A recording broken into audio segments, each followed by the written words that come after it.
please go ahead.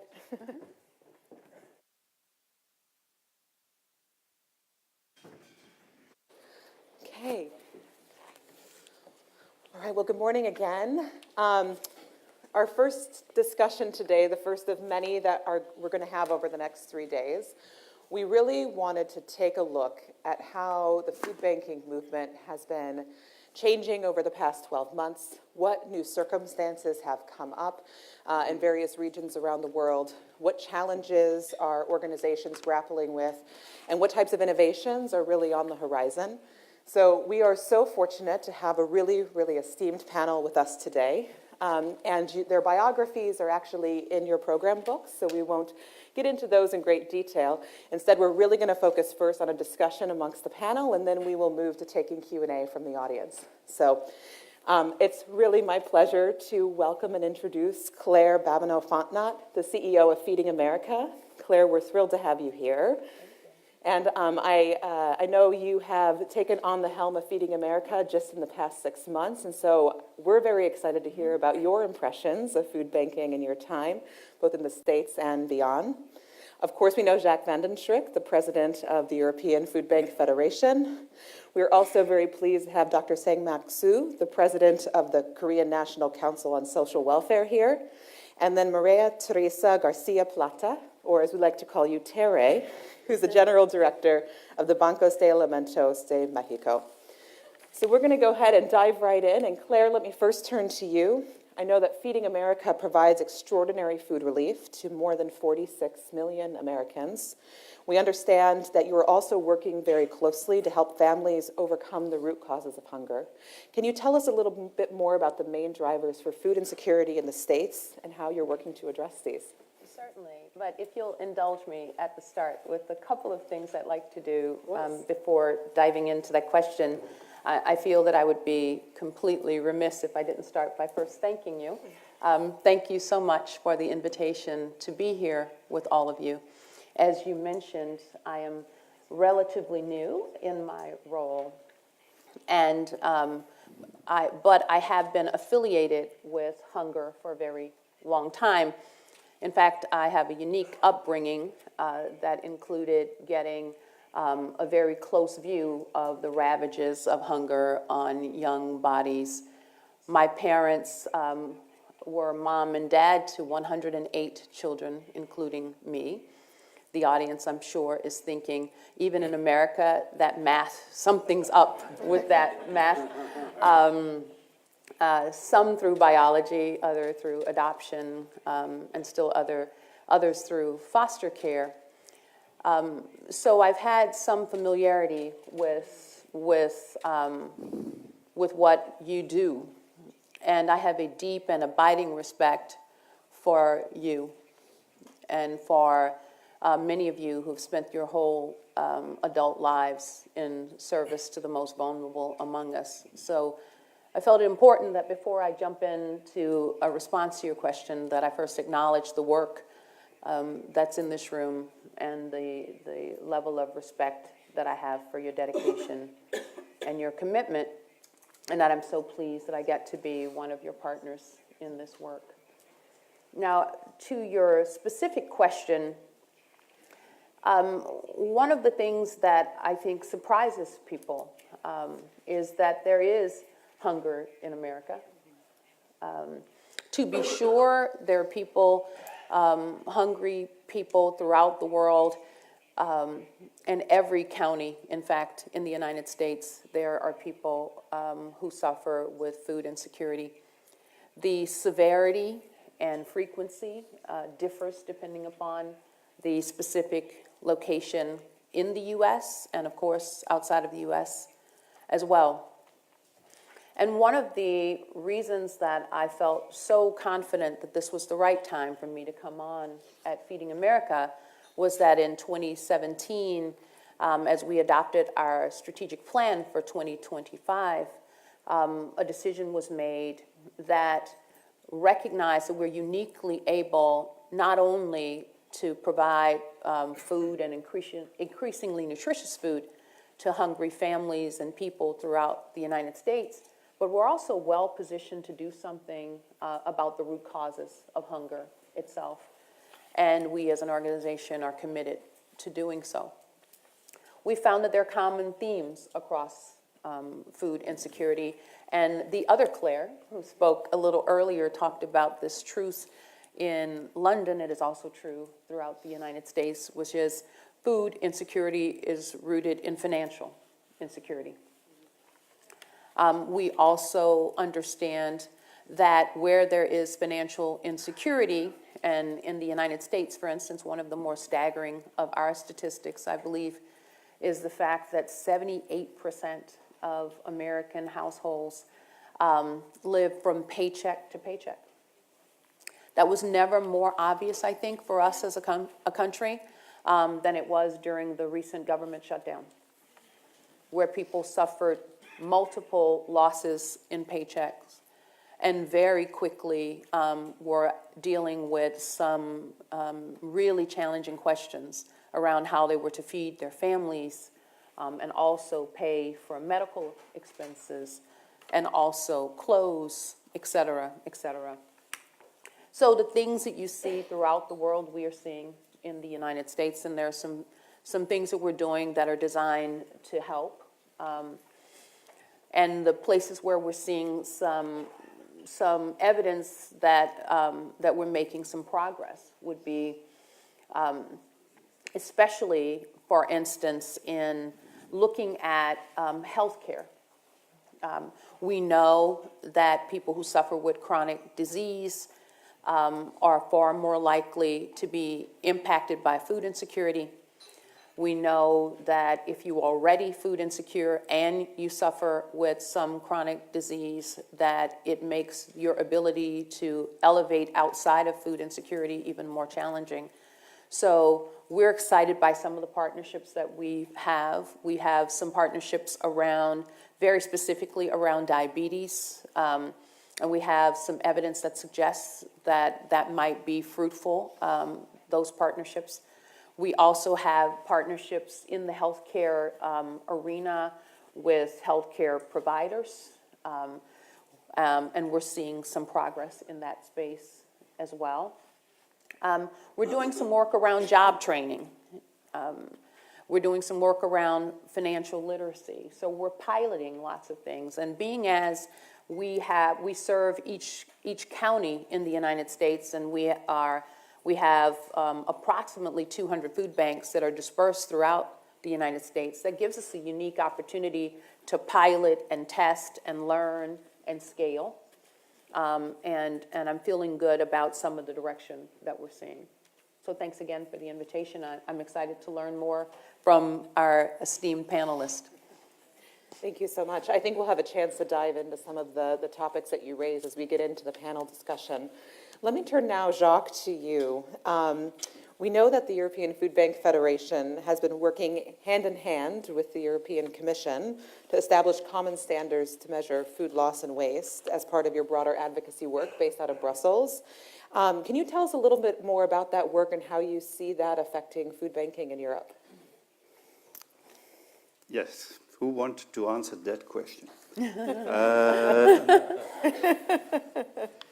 When the European Union Commission became aware of the challenge of combating food waste, it decided to implement a project named Fusions.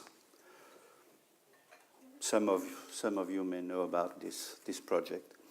This project aimed at developing a common standard for measuring food waste. After 4 years of very demanding and expensive work, a common measurement standard could not be established, but an evaluation has been provided. And that's where the 88 million tons of food wasted in Europe every year is coming from. It's just an evaluation. The thinking process evolved at the European Union Commission, and it was decided that besides the intricacies involved with measuring food waste, we should rather concentrate on strategies and norms affecting food donation or food reuse. The EU Commission, through the Health and Food Safety General Directorate, has created a platform on food losses and food waste in 2016. This platform is made of plus minus 70 members, coordinated by the European Union Commission. Among the participants, we note the FAO, each member state, relevant profit-making and non-profit-making stakeholders. And it must be noted that this initiative was pretty unique, as it included for the first time most relevant stakeholders in one single forum of discussion. Stakeholders were selected by the EU Commission on the basis of their specific knowledge, experience, and their presence in various member states. Among the profit-making organization representatives, let me just point out the contribution of Food Drink Europe, of HOTREC, who deals with the hospitality industry, of Eurocommerce, representing the distribution sector, COPA, COGECA, representing the agricultural sector. Mm-hmm. Initially, this platform was created and structured with three main subgroups: food waste measurement, food donation, and animal feed. The last group quickly concluded its findings and dissolved. I'm not going to waste time on that. The food waste measurement group is still working hard to meet their terms of reference, whilst the food donation group has produced rather quickly the European Union food donation guidelines.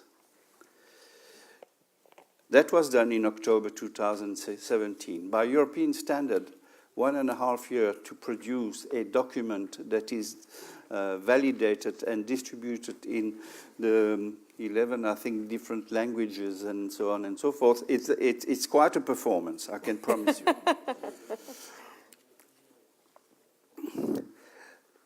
From this food donation subgroup, or group, sorry, we created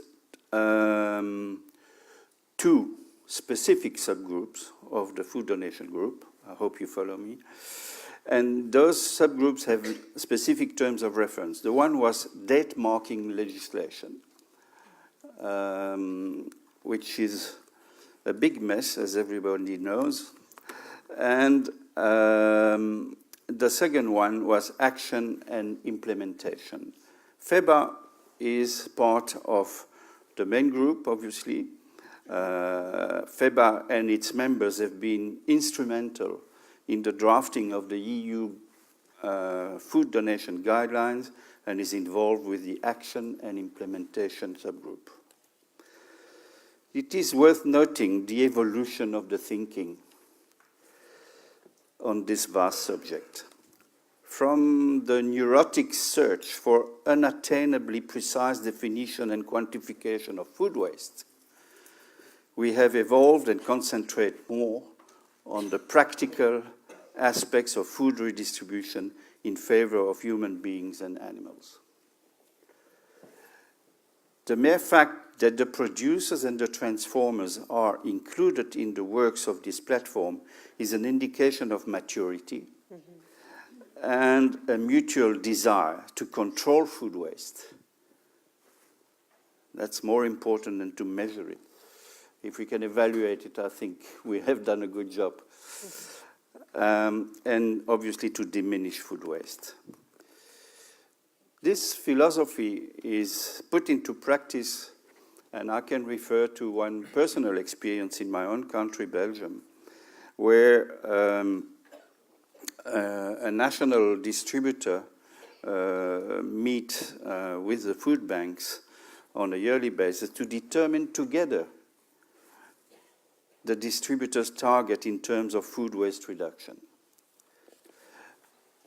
plan is drawn together with a view to achieve such reduction, and the outcome is that more and more shops are being collected by the food banks or by delegated distribution, and the distributor reaches its target of food waste reduction very significantly every year.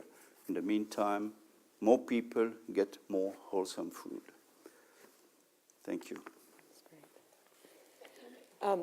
Dr. Su, several things have been mentioned here just about what's occurring obviously in the States and in Europe.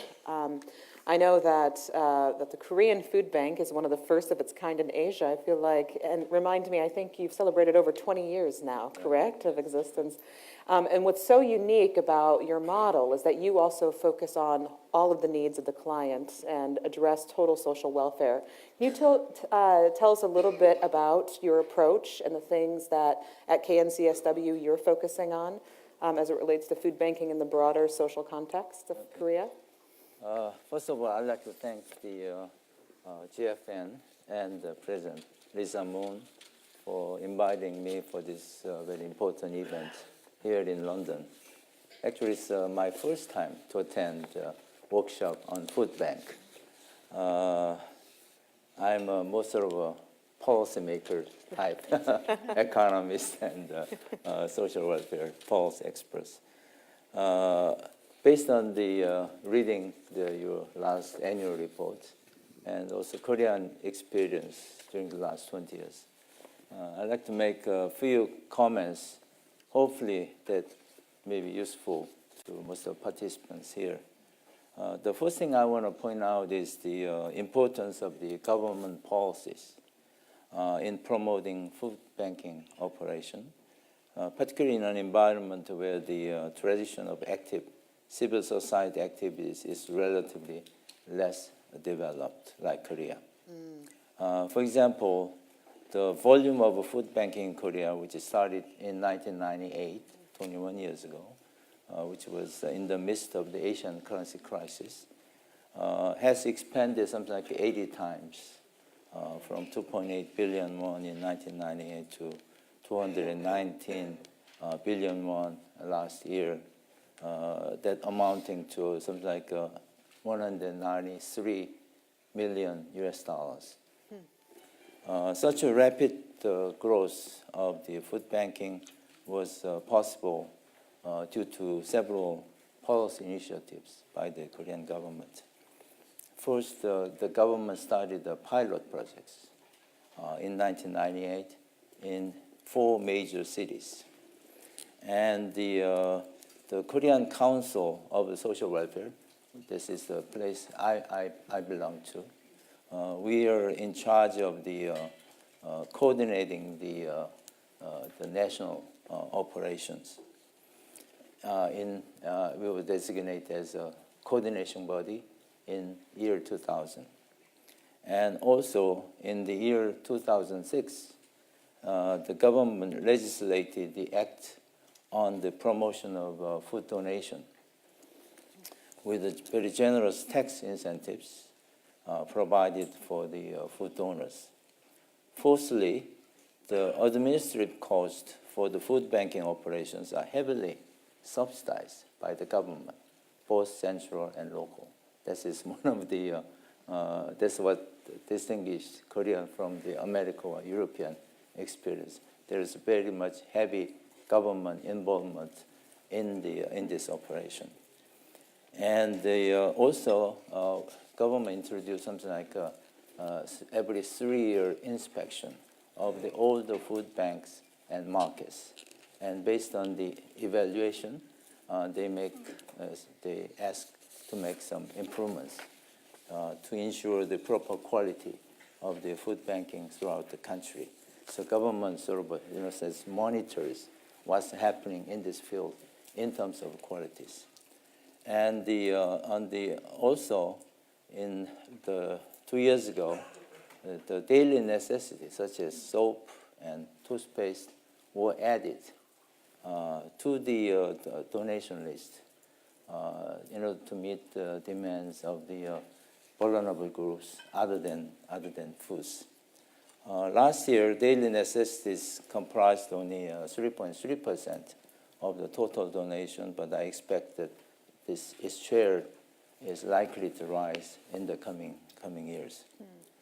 At present, we have one national center and 17 regional centers, and 329 local food banks and 129 local food markets. I'm very surprised to find out we have more food banks than the United States, despite the fact that our country is much smaller. And the operators of these food banks and food markets consist of the very diverse social groups, Right. welfare institutions, religious groups, NGOs, and just private individuals. Last year, something like 13,000 companies, and 2,000 individuals participated in the donation activities of the food and the daily necessities.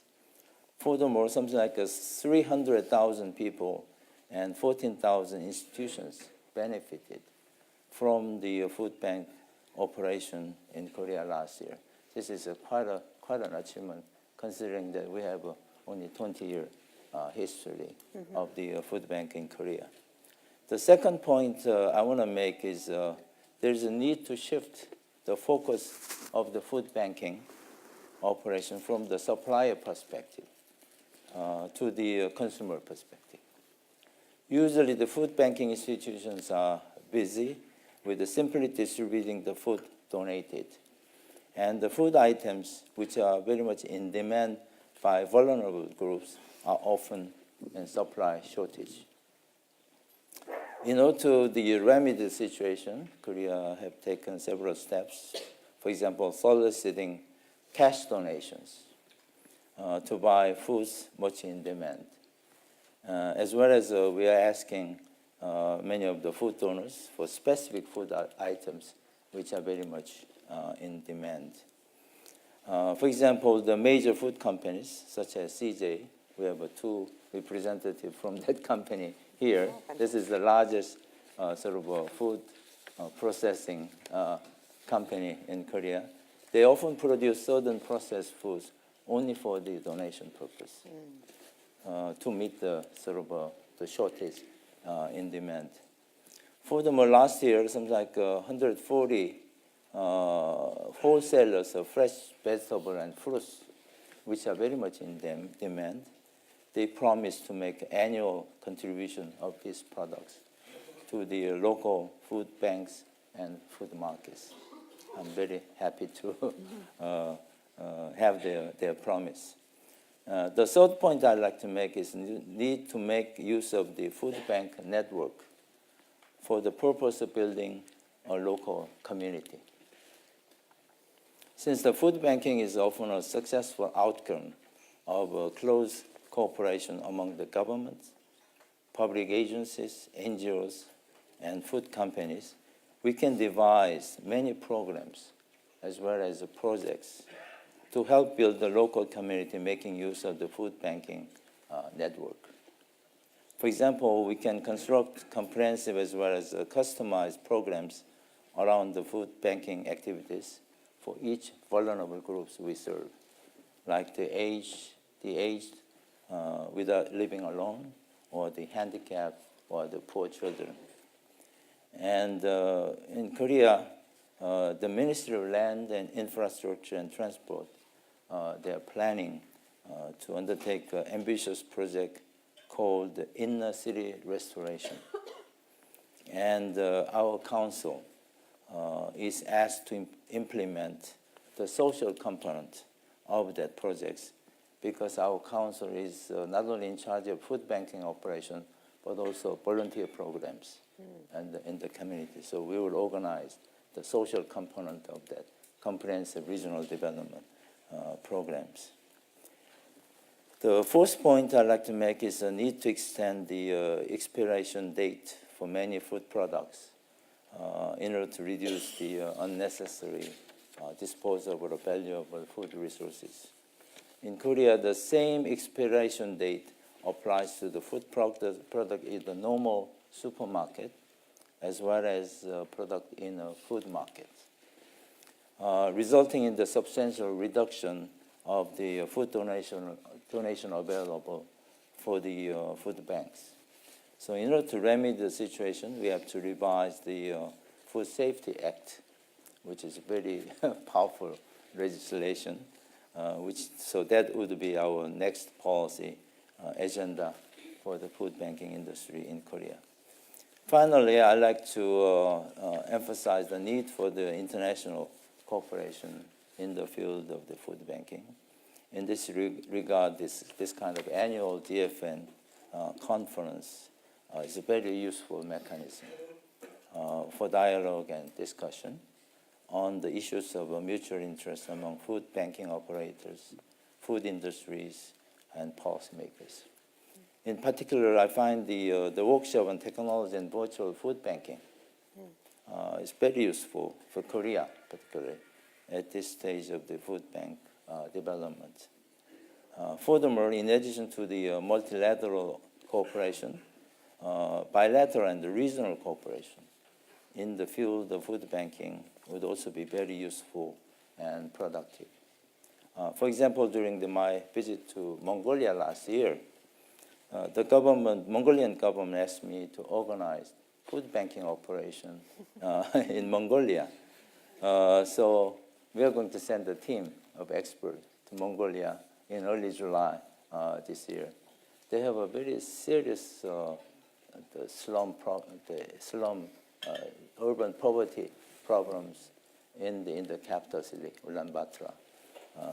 So I think we will try to expand the regional cooperation efforts. And again, we have our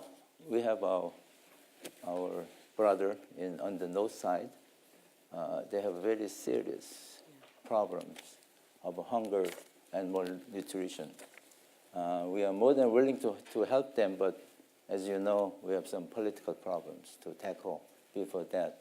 But the Korean Food Bank will prepare ourselves to help North Korea if that is feasible politically.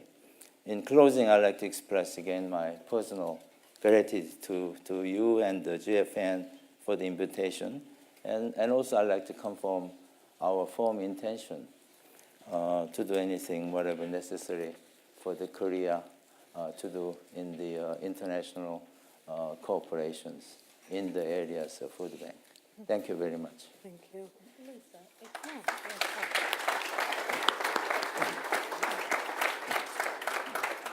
At the risk of taking us off script for just one moment, it won't take long. It dawned upon me that, based upon a comment that you made, that there was something that I said that might have been a little bit unclear, and I need to add an element. While Feeding America Network includes 200 or so member food banks, we support 60,000 food pantries and soup kitchens around the United States. And because in Korea, you are, that would have been a lot to get 46.5 million. We talk about different things. Yes. So I think there was a definition challenge involved there. So I wanted to make certain that piece was clear. My staff visited the food bank in Houston last year. Brian's Food Bank. They said it's a huge operation. Huge. It absolutely is huge. But we do have outreach, and different food banks have different features to them. But most of our food banks don't have direct to client services. Those direct to client services come through food pantries and soup kitchens. But over 60,000 of those throughout the United States. So I thought I'd clarify that. That's very good. Dr. Su, thank you so much for your comments, and I especially appreciated just the focus that you had on how you're working in partnership with the government, especially around some of these enabling policies, not just to help procure additional food for distribution and to reduce loss and waste, but also to address some of the social needs of hunger and poverty. So Teresa, we are so happy to have you here with us today. And we know that you are just doing incredible things with food banking in Mexico. And we always have such a strong representation from Mexico at FBLI. So I want to welcome you all in particular. But some of the things I know that you're looking at, especially this year, are around agricultural recovery and nutrition. And I'm hoping you can talk a little bit about these developments in Mexico over the past 12 months. Thank you very much for the invitation. I'm going to be speaking English so we can keep the rhythm of the conversation, if that is okay. I'm honored to be here representing my network and representing Bamex. It's such an honor. Thank you very much for the invitation. I want to share with you that we are a network with more than 50 food banks working around Mexico. We work directly with communities, with more than 4,500 communities directly with them. So we get the chance to know them. What we call for our model is an interaction model more than an intervention model, because we work with the people directly. So for this reason, at least the 85% of our food banks, they have specific activities related to nutrition at the same time that we deliver food to the families. Nutrition is now a fundamental pillar in our network. So we're trying and we are building a very strong strategy related to nutrition. It is a big challenge for our food banks around the world to have a focus on nutrition, we know, but we're working hard on it. A few years ago, we were worried about to be sure, or how to be sure that the people were actually eating all the fruit and vegetables that food banks were delivering. That is how a very important program was born, Comer en Familia. Eating in Family is the name of our program. It was born in one of our food banks a few years ago. So only in the first year of the program, we took the implementation of it in more than 376 communities with 15 of our food banks, and we worked together with more than 11,000 people in Mexico. This is a nutritional and educational program. The most relevant aspect of this model, Comer en Familia, eating in family, is that it is scientifically designed and scientifically tested. And we have 5 KPIs that I want to share with you. We have a questionnaire, a very important tool for us, that is called Food Behavior Inventory. We also have the Body Mass Index, hemoglobin measurements, glucose measurements, and a very important tool for children, it is focused on children, a Strengths and Difficulties Questionnaire. Today, we can share that we are going to be ready to publish a scientific document with the results, because we are proving that we're having a long-term impact in the population that we are serving with this program. Some of the results that you're going to be able to see in this document is that people improve their perception of food preparation, increasing the nutritional effect of their food and obtaining positive effects for their health. We also have a conclusion about a significant decrease in people's BMI was achieved, accomplishing a slight but important reduction in overweight diagnosis. People had a decrease in fasting glucose levels, as well as a decreased risk of anemia. The results show that changes in eating behavior have a favorable impact in children's day-to-day behavior. So it can be concluded that Comer en Familia, eating in family, this program has a favorable impact, reducing the double burden of malnutrition, obesity, and anemia. So what we are hoping with this program is to become national. We're going to go beyond than 15 food banks, and we're working with our allies, Fundación FEMSA and University of Monterrey. We're working together, and we're working with some other allies to increase the number of food banks having this program. And regarding the rescue at the agricultural sector, we already know that our largest potential of food rescue is on the agricultural sector. So during the past 8 years, we have been working with a program with the government, with the Social Development Secretary, to rescue food from the farms. We have a program called Temporary Job. We were working with in we were working in alliance with local producers. Our local food banks agreed with the producers to get donations of fruit and vegetables from their fields. And we employed the workers from the farm on a temporary basis, so they can help with their chores at the farm, with the lift of the harvest and with the load of the truck with the food that we're going to have as a donation for the food bank. So it was a very good program, a win-to-win focus program.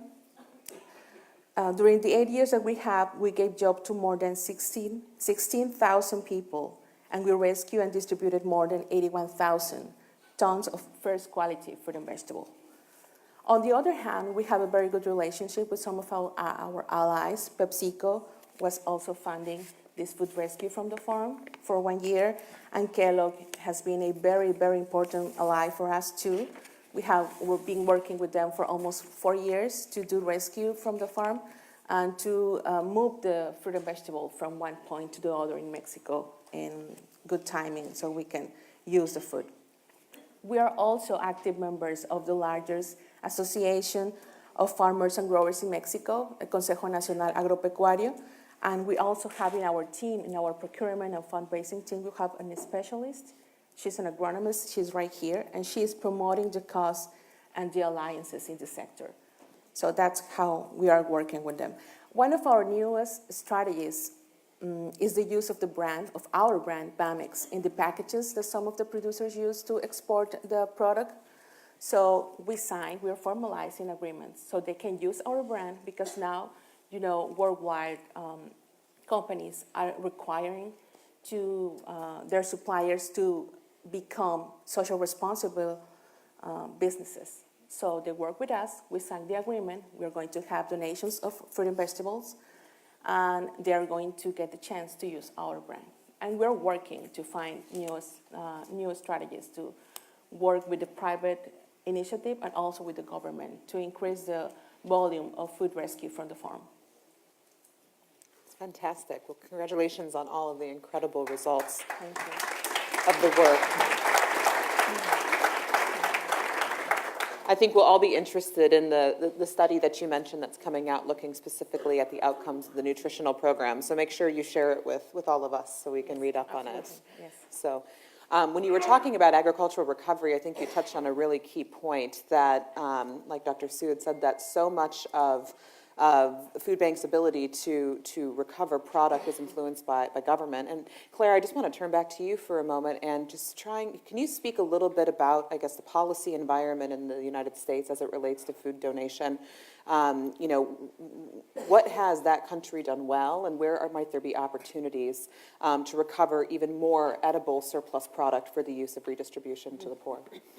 I'd be happy to. So one of the areas that I feel we've done a reasonably good job at in terms of policy is that there are federal policies and state policies that are designed to provide tax incentives for donations of food. And also, as you might imagine, those who would be inclined, manufacturers and others who have excess food, who would be inclined to provide them, have to concern themselves with liability issues around the provision of those foods. And we've had some success in creating a space with policies and laws and regulations that limit some liability in that area as well. Now, we as a network have been working on some things, and I'd like to speak to three of the things that we're working on that I believe have some promise. Starting with a little bit of context, that in the United States, we have estimates that about 72 billion pounds at least 72 billion pounds of perfectly edible food go to landfills each year, while Feeding America in our network fed 46.5 million people. And even in the provision of those foods, we know that there are some that we did not touch. And we know that of those that we touch, we didn't give them everything that they needed. And yet there's that much waste. So I'm so pleased to hear that all of us are thinking about food waste. we also talked about the context of political climates. And these are tough political climates just about anywhere that you go in the world right now. The United States is not immune to that. And yet one of the areas that I've seen zero controversy in is that everybody believes that you should not be throwing all that food away while people are hungry. So we found some common ground politically and socially in the United States around activism as it relates to food waste and food recovery. And the areas that I'd like to focus just a little energy on would be some things we're doing right now around scaling some smaller formats. So you have, of course, we will continue to need great partners like some of the ones who are actually here today, big retailers who have been the bedrock of the work that we do in the United States around the donation of food. But we're also looking at smaller formats. We're looking at, and we're working, we have a really good opportunity right now where we're doing some experimentation and piloting of efforts around that last mile. So what happens when you have a small format that has roughly maybe $20 to $50 worth of food at the end of the evening, that rather than throw it away, they'd like to make certain that hungry families get access to that food. How do you make that, how do you come up with a sustainable program for getting that food to people who need it? We're trying different things. We're trying, the expression that I've heard used that I've adopted is we are trying to fail fast on it and move to the next opportunity. I believe that has some promise, and we're going to continue to work in that space. And for further details, would be happy to do some follow-up with anyone who wants to get some particulars around how that program's working for us. Another one is technology. We have an initiative that we refer to as Meal Connect, and it's allowing restaurants and, in fact, even some large manufacturers in certain instances to identify where there's some needs, connect the meals to the people who need them, and go directly to the source with that food. And what I find striking about that is there was a person on our team at Feeding America sitting in Chicago who was thinking, well, if I built this app, maybe I could actually help to make this happen more efficiently. And from that idea has now come this initiative that I'll look at the stat. I think we've already been able to donate 2.6 million donation pickups because of this little idea that someone had about a way that they might be able to help. Our goal is by 2025 to get up to 500 million pounds of food that will be catalyzed through that little idea. The emphasis, the reason for saying it, technology is definitely part of the answer. And little ideas can be a really big deal. So we're working hard to create a place where people are innovative and creative and where they understand that in the process of experimentation, you're going to make mistakes. Of course you will. Fail fast, move to the next thing, and then we can have great success like we're having with Meal Connect. And then another one, you mentioned partnering with farmers, and we have 8 produce co-ops now in the United States that we're working with. And I would say with mixed success, but all of them give me reason to believe that we're going to get this. This is going to be a really important part of how we deliver an increasing amount of fresh produce to the people who need it the most. I'm intrigued by some of what you're doing in Mexico in terms of how you're using this also as a tool for employment of people. So I'd love to get some follow-up from you on how that's working, but that's also something that we're doing in the United States. So those are 3 areas in the space that I think are intriguing, and I'm looking forward to additional follow-up. I would say none of them are fully baked, but all of them have already started making contributions, I think, to the work. It's really, really fascinating. I think, I love that you brought up Meal Connect. I think one of the main topics for our conversation over the next couple of days is going to be on this idea of delegated distribution or virtual food banking. We call it different things depending on where we are. So I know that will definitely be something that's followed up on. So I want to shift gears for a minute, Dr. Sue, and maybe you could talk a little bit more about how you see bilateral relationships and regional relationships strengthening the food banking model. I know this is something that Korea has been a leader in the region, and could you just comment just briefly on what do you think the opportunities are in Asia for the expansion of food banking? After reading your annual report, I noticed that the food banking operation is relatively well developed in American continent and also European continent, but not in Asian continent. And to have a meaningful food banking operation, if you have just too many people who need food, but relatively few people or organizations who can provide food, it cannot be possible.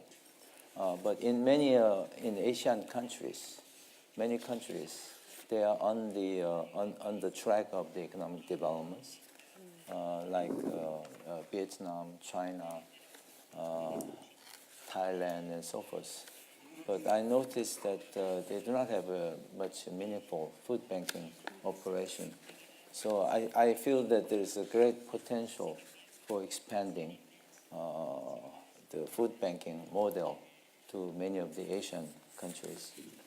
And as I mentioned, that we decided to help Mongolia, and we are more than happy to help other countries, particularly in Asia, in building and operating food banking operations. The one puzzle I have is in Korea, our council played a sort of a national center. So one of the things we do is there's regions such as Seoul or Gyeonggi province where they have a lot of donors, okay? But there are regions in the countryside where there are relatively little donors. So what we do is we get the donation from the large the companies. So we help mostly those regions with less donors. We can apply same thing to the regional wise. I don't know whether you do in the EU case. There are countries, relatively rich countries, who have many donors. But maybe in Eastern Europe, there are countries who have more people who need help, but relatively less number of donors. So the European Center can play the sort of the balancing, the role of the balancing, the supply and demand. But in Asia, I don't know. I raised this issue to my friends in government. They say, no, we cannot give this one to other countries, okay? But for example, in Mongolia, there are many people who need help in terms of food banking, but I'm not sure there are really that many private donors who can make a donation. So many of the regional centers can help each other in terms of training and exchanging information, but it'll be very useful. We have some kind of regional centers who play the role of the balancing role of the food surplus, between the food surplus country to the food deficit countries. But this is politically very sensitive because many people willing to donate food if it's given to the people within the country. But in the case of Korea, you can do it with North Korea, no problem. But we have a tremendous political problem. North Korean government, they don't want outside people to come in and go around the countryside and help people. They think that's create security problems for them. So that's the problem. Yeah.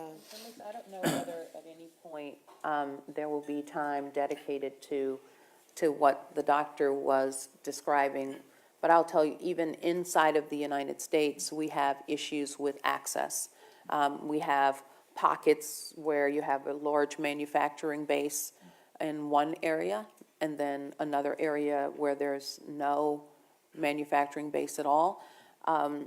And one of the most fundamental decisions that I believe we all collectively need to make is to be boundless. We need to do that inside of the United States, inside of geographies, inside of the United States, and it sounds as if it's something that we ought to be really thoughtful about throughout the world, is how do we function in a boundless way where the common enemy is hunger, and where we do the things that need to be done in order to eradicate it wherever it finds itself. That's a serious issue that I hope that organizations, affiliations like this, will earnestly try to work ourselves toward this boundless notion. That's the next issue Yeah. for the bank globally. Yes, absolutely. Teresa, can you talk just for a little bit, kind of from your vantage point? I know you're working quite often with some of the other national networks in Latin America. What have those collaborations looked like? What is BAMX finding useful about that? Well, we really appreciate the work that you are doing with these webinar sessions, with the training session that we had last January with the director of the networks in Chicago, the coldest season ever, right? By the Polar way. vortex, yes. But it is very useful for us because they got us the best practices they have, so we can improve the way that we treat, by instance, our institutions, because the other networks and the other food banks work only with institutions, so it has allowed us to measure the way that we are working with our own agencies or institutions. It is a part of our population. It is not the biggest part. The biggest part of our population, 1.3 million people being assisted, is on the communities. But the major contribution that these food banks have made to us, it has to do with the work that we do with agencies. And we are also helping them to structure and to define strategies regarding the farm, the rescue from the agricultural sector. It would be the best practice that we are sharing with them. And we also are talking about public policy incidents that we're trying to do. We know that there are different scenarios in Latin America, but we share some things. So it's been really useful to share all these strategies and work that we've been doing. And now we are a very strong region with Craig and Ana Catalina working with us. We have been able to be in contact almost every day. So we can share even some successful events or training sessions, or I don't know, since the most simple thing to a very important strategy definition, we are sharing and we are exchanging information with Latin America. So we really appreciate that. Great. And we're going to just have one more question, and then we're going to go to the audience for Q&A. But Jacques, I wanted to turn it over to you. I know that some of the things that Dr. Sue and Claire had talked about related to how do you balance kind of where food is produced with where it's needed. And those are things I know that you're grappling within FEBA. So maybe you could comment on that, and maybe you could tell us a little bit about FEBA's annual meeting, which is going to be held, we understand it, in a few months' time in Rome.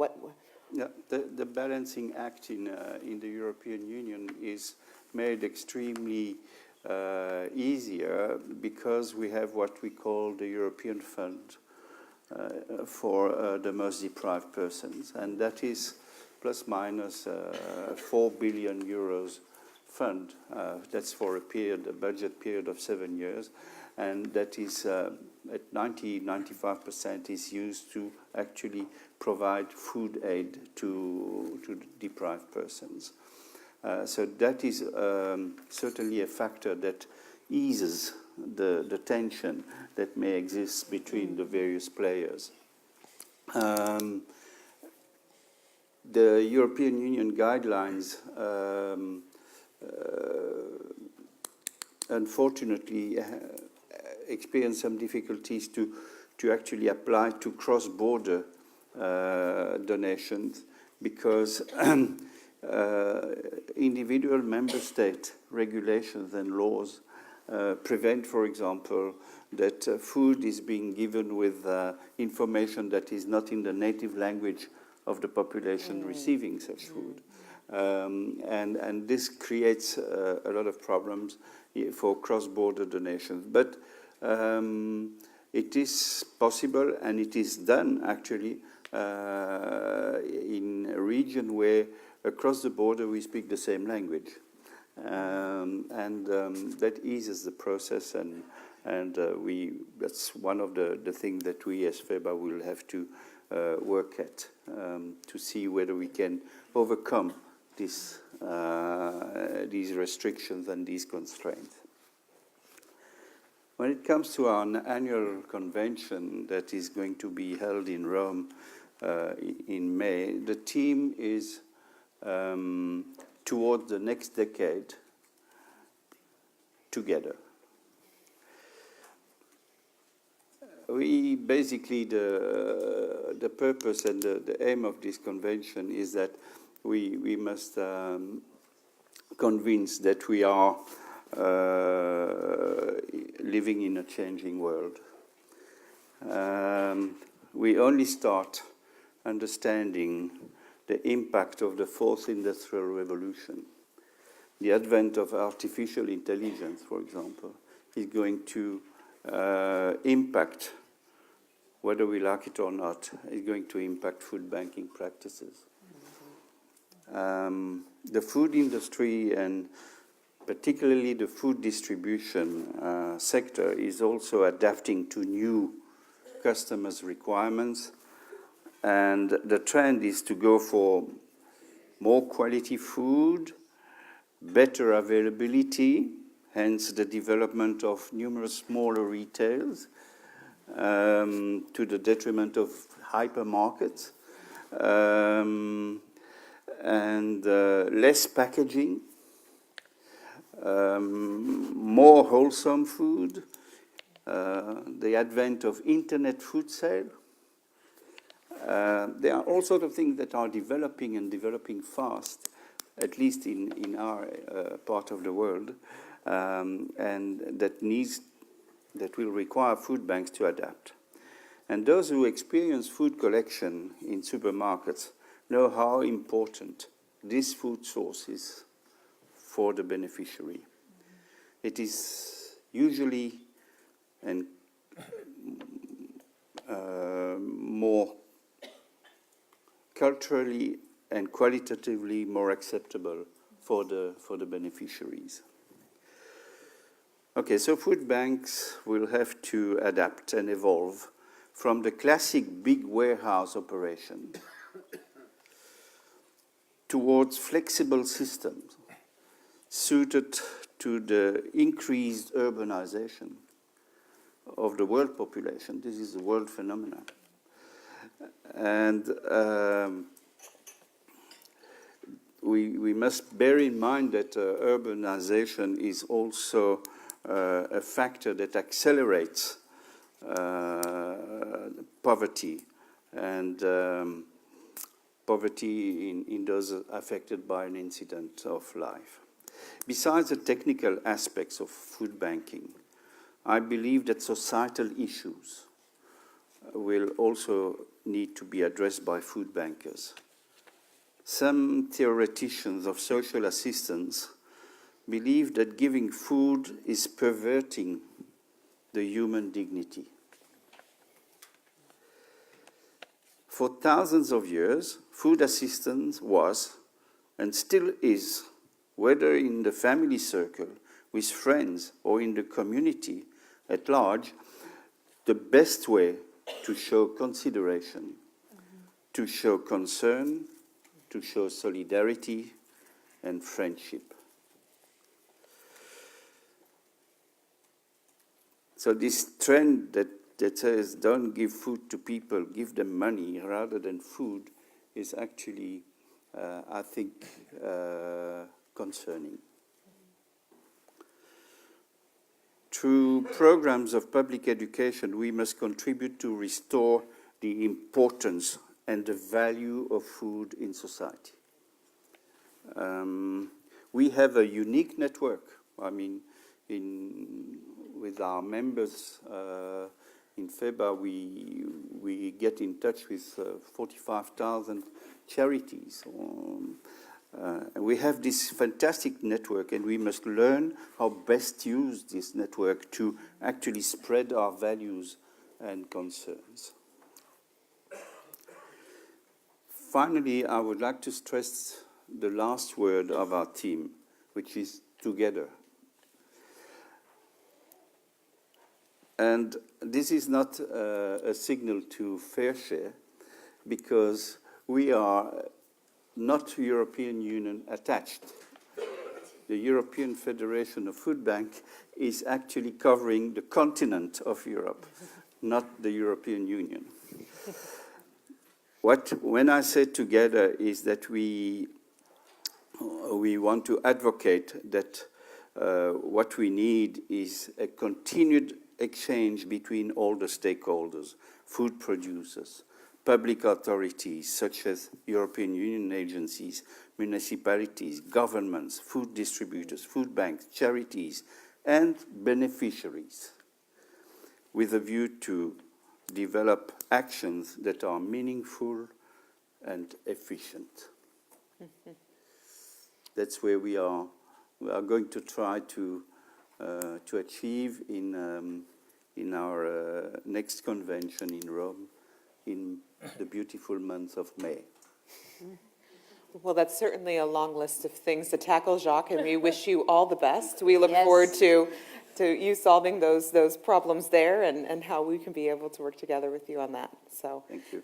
So now we have some time for questions. So if you would like to ask anything of the panel, if you could please raise your hand, wait for a person with a microphone to come to you, and then if you could please state your name and what country you're from, and keep your questions short, and that way we can try to take as many as we can in the short time we have remaining.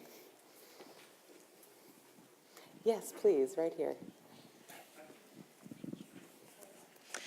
My name is Clarnella. I'm from Rap Global. I'm based in the UK. My question is for Claire, but I think the whole panel will be interested in it. This idea of delegated donation, do you have any thoughts so far on how that is going to impact your business model, and if there are any potential negative consequences? So are we going to massively increase the number of short journeys that are being made, for example? Right. So I think what a compelling question. And I think where I start, my premise is that all of us who are in this room and who do this work, that what we care the most about is that hungry people are fed. That's premise one. Premise two, things are happening that are outside of our control and that are changing the model, whether we like it or not. So when I bring those two things together, I then ask, what is the best, most efficient way to get food to people who are hungry in a sustainable way? And I believe that the model inevitably is going to change to adjust to that answer, to the answer to that question, because I think the answer is going to be different at different points in time. I do think it has implications, though, and I am not, and I care about those implications. I care about what it means for the current structure that we have in place. I care about what it means for the people inside of our network who have been doing things in a particular way for a very long time and who will struggle to keep up with where things are going. But I'll land on yet a third point, which is, I mentioned earlier that today, last year, I should say, we fed 46.5 million people. We didn't give them everything that they needed, and there are people who are hungry that we did not serve at all. Because the gap continues to be so big, the utilization of all of these varied methods will help us to close that gap increasingly. And there are people who have said that it's foolish to say that I want to work myself out of a job. I don't want there to be hungry people in this country, in my country. I don't want there to be hungry people in any country. I want all human beings to have food security. And I will work for the rest of my life to try to make that happen, to follow trends, to be ahead of trends, to do the things that must be done, but to not do it in a way that's ignorant of the fact that there are implications at each of those steps. So I thank you for the question. It's not a clean one answer suiting every scenario, except to say I'm absolutely certain that it will change it. And I'm absolutely certain that we can either react to it or be proactive and get engaged and utilize technology, et cetera, in a way that's purposeful and strategic in helping the hungry families that we all serve. Thank you. Yes, please. Hello. Yeah. Good morning. My name is Elijah Ado. I'm with Food for Africa in Ghana, West Africa to be specific. For us in Sub-Saharan Africa, I think one of the food banks we've been so much inspired by through the regional food banking network, Dr. Moesa head is here, is the food bank in Mexico. However, coming here, I was very excited to meet you. However, yesterday I saw on the news that the government of Mexico, in a crackdown on corruption, has closed so many food banks in Mexico. My question, María, is how does that affect the operations of food banking in Mexico, and what is going to be your response to making sure that this crackdown by the new government doesn't affect food provision to those who really need it? Thank you. I'd like to have the translation of the question. I'm Oh, sorry. the translation of the question? Yeah, do you mind? No, not at all. Do we have someone in the booth, right behind you is the translation set? Yes.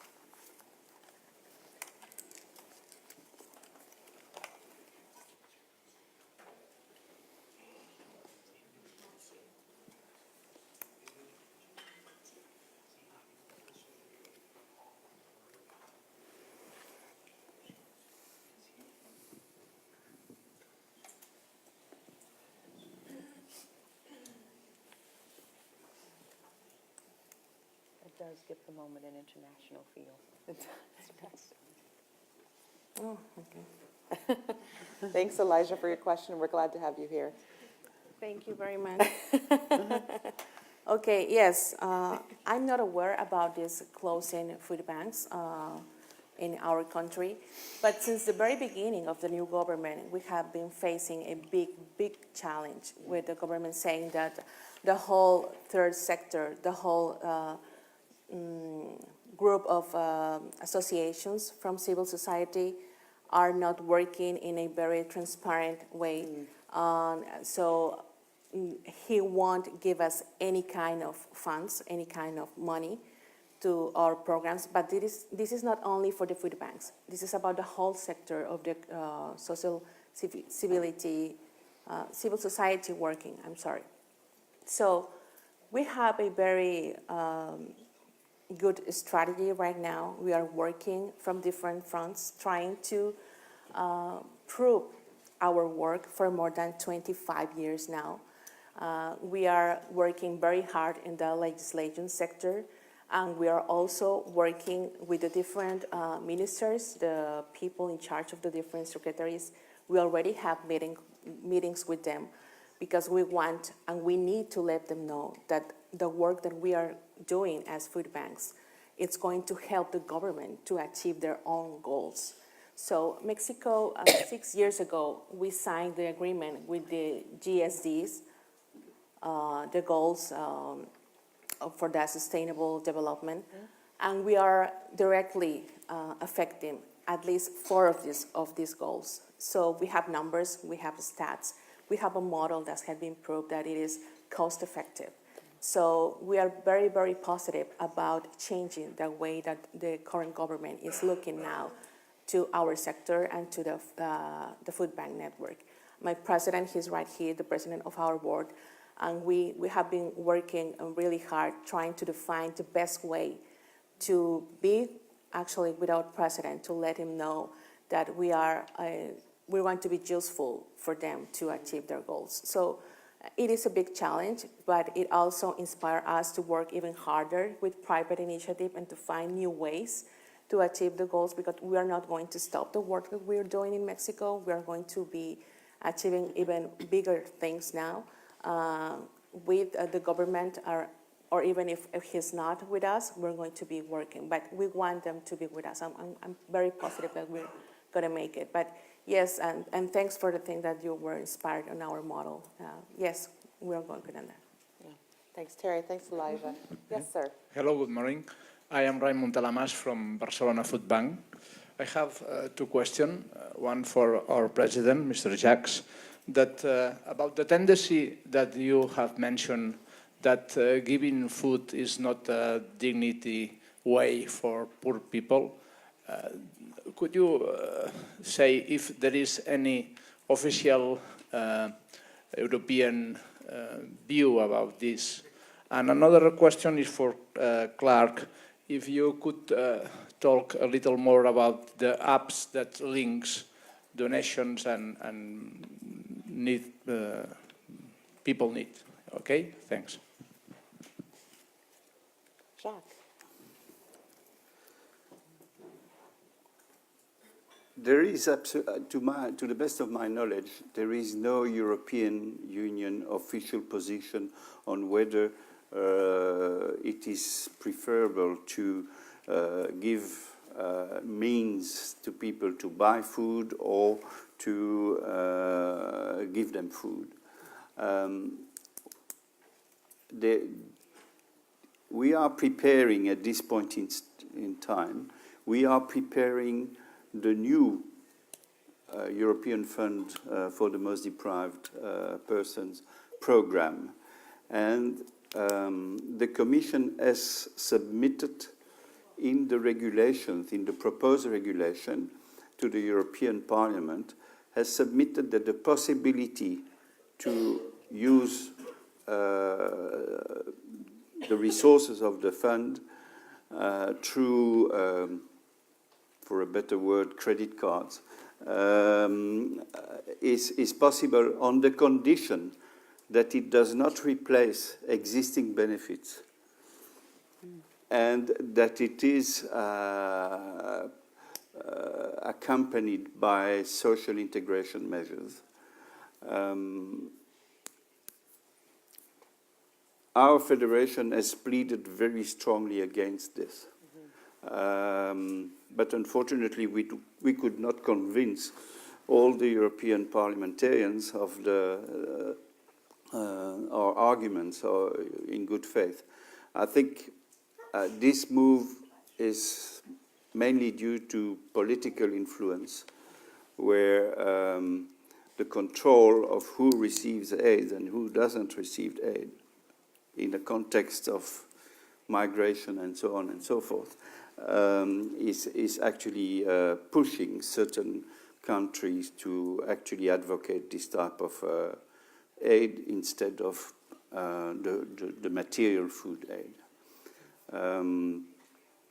We obviously will follow this discussion very closely, and if it is implemented, we will also see which states implement these things and how they do it.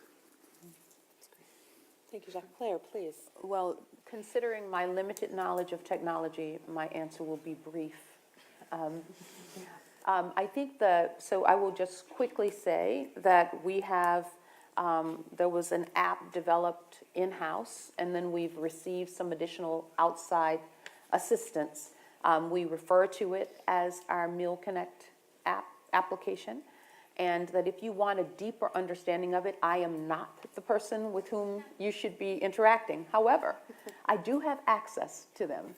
So afterwards, if you follow up with me, I'll give you some contact information, and then we can make certain that someone who's an expert can give you a deeper understanding of exactly how it works. All I know is I press a button and it works.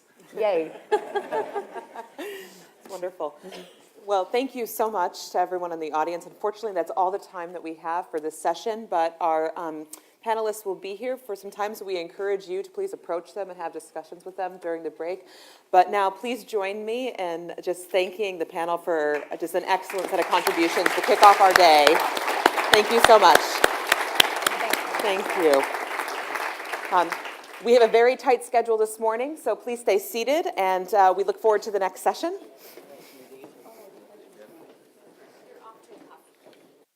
Sorry, I misspoke. We're having a coffee break.